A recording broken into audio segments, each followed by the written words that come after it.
This is Tom Bernacki, and today I'm going over how to increase your testosterone fast with proven studies, and we're starting now. What's your foot doctor talking about testosterone? Well, this is a personal big interest of mine, hitting the gym, getting strong, but also for my patients to keep you active, to keep your core strength strong. As physicians, strength is the single most important thing we can do for our patients. So this is a huge focus of mine, and I've been doing huge deep dives on what works well. And there's a sad reality. I'm extremely sad for a lot of people watching this video because in the 70s and 80s, the average man had significantly higher testosterone than the average man today. For the average man in their 20s and 30s, testosterone is high, but gradually starts to drop off. By your 40s, your 50s, your 60s, you start to notice a decline. The average is about 1% per year. But don't worry, there are so many things you can do without having to get a testosterone or TRT injection. And what's even worse, if you look at the previous decades, testosterone has dropped for the average man today. So the men in the 1980s were significantly more testosterone fueled than they are now. It's dropping like a rock comparatively. But don't worry, there are simple changes that you can make in your life right now that can skyrocket. I'm talking like 30-40% immediately testosterone boost. Check that video out below. There's a lot of reasons for that, but we're going to go over the top 10 reasons how you can actually have optimism and start turning it around without having to inject yourself or getting some prescription or something expensive. What is testosterone? It is a crucial hormone in both men and women, playing significant roles in various body functions. In men, it's produced in the testicles and is very important to increase muscle mass, bone mass, and the growth of body hair, as well as reproductive function. In women, it's in smaller amounts in the ovaries and adrenal glands, but it strongly contributes to bone strength and the development of lean mass. Testosterone levels peak and decline. In early adulthood, testosterone peaks, but every year after the age of 30, they drop 1 or 2%. This decline is normal part of the aging process. The effects of low testosterone are a condition called hypogonadism. This leads to decreased libido, erectile dysfunction, fatigue, reduced muscle mass, increased body fat, depression, and irritability. But high testosterone makes you feel energetic, strong, can help you build muscle, can help your sex life. And same kind of thing in women, it can make you tired, weak, make you gain weight. So we want more testosterone, especially in today's society. But one thing to consider, here's things that will sabotage your testosterone no matter what we talk about here.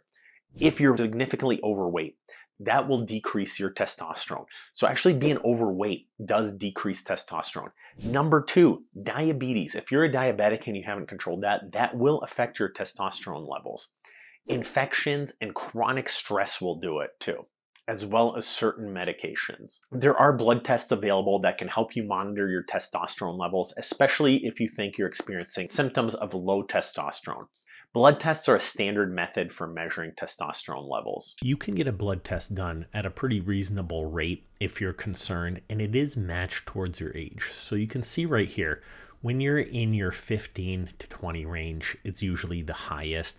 But as you get into your 20s, your 30s, your 40s, your 50s, it does not necessarily have to drop. A lot of people keep it high. And doing some of the things we're going to talk about, you can see what strategies are going to work very well. So let's get to it. Number 10, physical activity and testosterone. The benefits of physical activity on testosterone and the right intensity of exercises can significantly boost testosterone. There is a lot of studies into the right type of intensity for your exercise and boosting testosterone. The importance of recovery also helps. If you're overtraining and you're really sore and not getting enough sleep, that could decrease your testosterone. Number 9, vitamins and minerals for testosterone. The role of vitamin D, magnesium, and zinc has been very well studied in supporting testosterone. It's estimated that 78% of people worldwide are deficient in vitamin D, for example. As well, magnesium, potentially 60 to 80% deficiency, and zinc is about 35 to 45% deficient for people. These are things you should consider. There are a lot of fancy new supplements out there, but at the very least, correct these basic, simple ones. Number 8, sunlight exposure and testosterone. Sunlight affects testosterone levels. The role of the p53 gene in skin cells is involved in this process. You want to be getting as much sunlight as you can. I know up north here, it can be a little bit difficult because from about November to March, if you're on the New York level or higher in terms of latitude, we're not getting active UVB rays, but that's where vitamin D supplementation can come in. There are some UVB lamps out there. I have some linked below and I review them. The brand is called Sperti, S-P-E-R-T-I. And essentially that can give you some UVB rays, but I don't think that's standardized yet. Tell me if anybody uses that for their testosterone level and if you've had any results. That's where these videos can really help out. Number 7, sleep and testosterone. Sleep is one of the most important things for your testosterone level. They've done studies that if you get 6 hours or less, your blood sugar is higher and your testosterone's lower. But if you get 7 or 8 hours, your testosterone's higher and your blood sugar is lower on average. This is important. I know it's hard for a lot of guys to have to work the night shift and wake up at 3 or 4 a.m. like I do to get to work, but you have to do it as much as possible. That's where things like melatonin can sometimes help. I know I do that if I'm really backed up on sleep, and it makes a tremendous difference for me and makes my sleep even more efficient. And also supplements like ashwagandha, they can both help with sleep and boost testosterone. I don't think it's a secret. I did a video before, but ashwagandha helps people sleep.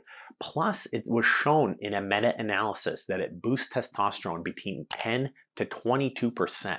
So sleep is a critical component. This meta-analysis whittled down essentially 1,000 papers to 13 eligible papers, which were randomized control trials. That means they did one group that took ashwagandha and compared it to a placebo that did not take it.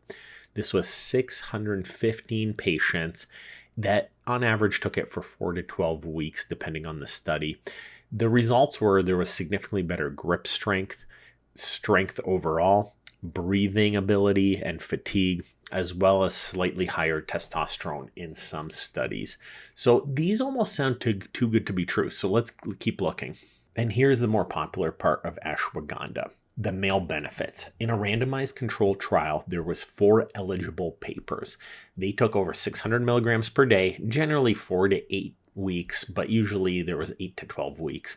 And what happened was there was 167% more sperm, 59% more volume, 57% more motility of the sperm, and overall, and probably most importantly, there was 17% more testosterone after a couple months.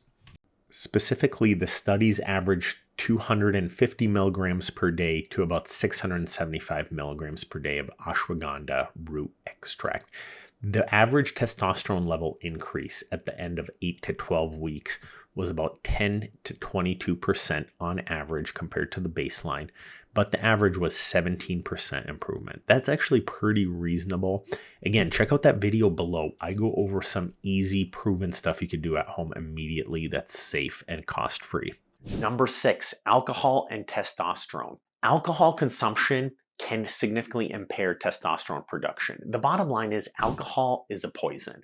And the current recommendation is when you're partying, don't do more than like 2 beers or 2 drinks, or it will drop your testosterone. I know that's crazy. If you're in college and you're playing football, or you're an athlete and you drink a lot, you are sabotaging your athletic future. It took me a long time to come around to this. I probably enjoyed too many in college when I played football and I played sports. This hurt my athletic performance without a doubt. If I could go back, I wouldn't have touched it. This is something very well studied. Number 5, grip strength and testosterone. There is a correlation between grip strength and testosterone. So grip strength is the standard scientific way of measuring your muscle strength. So essentially you're squeezing something. Basically, if you have a strong grip strength, that means you're strong everywhere else. That's scientifically how they look at it. But the more muscle you have, the more testosterone you're going to have. So you want to get your fat down and you want to get your muscle strength up, and you will produce naturally more testosterone. The benefits of using hand grippers to increase forearm muscle strength, that's not really the point here. It means work out and strengthen. I think this study made some poor recommendations because grip strength generally anticipates overall muscle mass, not just grabbing a gripper and working that out. Number 4, weight management, testosterone. I mentioned this earlier. Obesity significantly impacts your testosterone. The less fat you have, the more testosterone you will have. That is well studied. Number 3, foods and supplements for testosterone. Foods like onions, pomegranates, velvet beans may support testosterone. There are also lots of supplements like Tongat Ali, Ashwagandha, and there's also a lot more. There's so many testosterone boosters. I don't think any of them are significantly proven. I did do a video on ashwagandha. They looked at about 1,000 people and they had about a 20% increase on average, just under 20% amongst all the people taking 600 milligrams. I'll have to take a deep dive into all the other medications. When I do that, I'll link those down below. But at the very least right now, these aren't the biggest things. But what is important is you want to make sure you get enough protein. If you're a 200-pound male, you want to be getting at least 160 to 200 grams of protein every single day. Protein is huge. It maintains your muscle mass, and your muscle mass then promotes more testosterone, and it prevents you from eating as much fat and sugar, which are known to sabotage your testosterone levels. Many high-quality studies estimate that about 1.6 grams per kilogram, or about 0.8 grams per pound of body weight is what's needed. This is important for both weight loss and muscle gain. This is one of the most important nutrients you can get in your diet. It's not just protein that you're eating, even though protein is very important. There's so many great muscle healthy nutrients in a lot of these foods. Specifically, did you know creatine is very beneficial for muscle strength and muscle building? And it's found in a lot of the foods that we're talking about. In fact, you can get the equivalent creatine in some of these foods than you can from scooping and supplementing. That's what people don't realize. Creatine is a natural substance. And then there's another substance called HMB. So HMB works on your muscles by preventing the breakdown of your muscles. This is also found in a lot of the foods that we're going to talk about. Some studies actually show that HMB and creatinine together are more effective than steroids or testosterone. Don't worry, you're not going to be like a gigantic bodybuilder like this guy, where the real benefits are long life and enjoying your golden years, being physically fit and enjoying your life. And your branch chain amino acids. These are your core amino acids. They're found in central pathways throughout your body, building muscles, building strength. It's found in a lot of these foods. So there's just so much good nutrition and omega-3 fatty acids.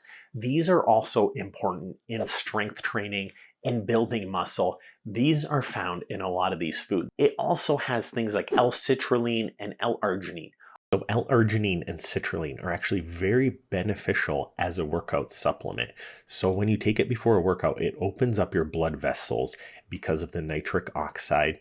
It helps with protein synthesis, wound healing, anti-inflammatory effects. There's a lot of great studies, but you pretty much have to take it every day. As you take it every day, a meta-analysis showed the results are excellent, like 6 to 7 points in blood pressure drop. So the side effects are actually too low of blood pressure if you take too much. But they're not permanent, long-lasting effects. So if you are going to take it daily and work out with it, it can be unbelievably amazing. Check out my full video on it. And for men especially, it's said to affect sexual performance. So if you don't have Viagra, potentially you could go with L-arginine or L-citrulline. All these meat products help stimulate and strengthen your muscles, which then stimulates your testosterone level. So diet is the key. But here's the big secret. Boom. This is the single one and most proven thing. But resistance training is the single healthiest thing you could do for both your health and for your testosterone level. This has been consistently shown to increase testosterone levels in men with exercises like squats, bench presses, and deadlifts as the big ones. There is a short-term increase. The Journal of the Applied Physiology found that heavy resistance training temporarily boosts testosterone immediately after a workout. This acute increase is pronounced. The more you work these big, strong muscles, the more you get jacked afterwards and you get that immediate testosterone boost. There's also a long-term increase. According to the European Journal of Applied Physiology and Occupational Physiology, long-term resistance training can elevate baseline testosterone over time. This is more effective in younger people than, say, like a 90-year-old person, but It does work on a percentage level. So I'm going to give you specific numbers. Short term, for essentially the rest of the day, working out your muscles in a very strong way, your bench press, your squats, your deadlift, 15 to 30% boost on average while you're working out. These spikes tend to normalize within an hour, 2 hours, but generally stay higher throughout the day. But number two, here's the really big thing. You have a long-term increase over a longer period. This is a 20 to 30% increase over several weeks or months of consistent training. So if I'm working out 3-4 days a week, doing all the big muscle groups, my testosterone is 20 to 30 points higher all the time. And not just that, immediately after the workouts, it jumps another 15 to 30%. That's unbelievable. And then you're eating your protein, you're getting your creatine, you're strengthening your muscles even more. And as you're doing that, you're eating less sugars, you're sleeping better because you're tired, you're getting a good day, and your body's just producing more testosterone. That system right there will skyrocket your testosterone. It's proven scientifically. There's no doubt about it right now. You will have more sex drive, more energy, more muscle. It'll help your depression. This is what we have to do. As men, you got to get your testosterone. You got to have energy. Don't just sit at home, bored and lazy. Hit those weights. I believe in you guys. And if I'm missing anything, if any of these supplements made a huge difference for you, let me know, and I'd love to update this video. But otherwise, check out my creatine and HMB videos to see the studies on that, and my ashwagandha testosterone video.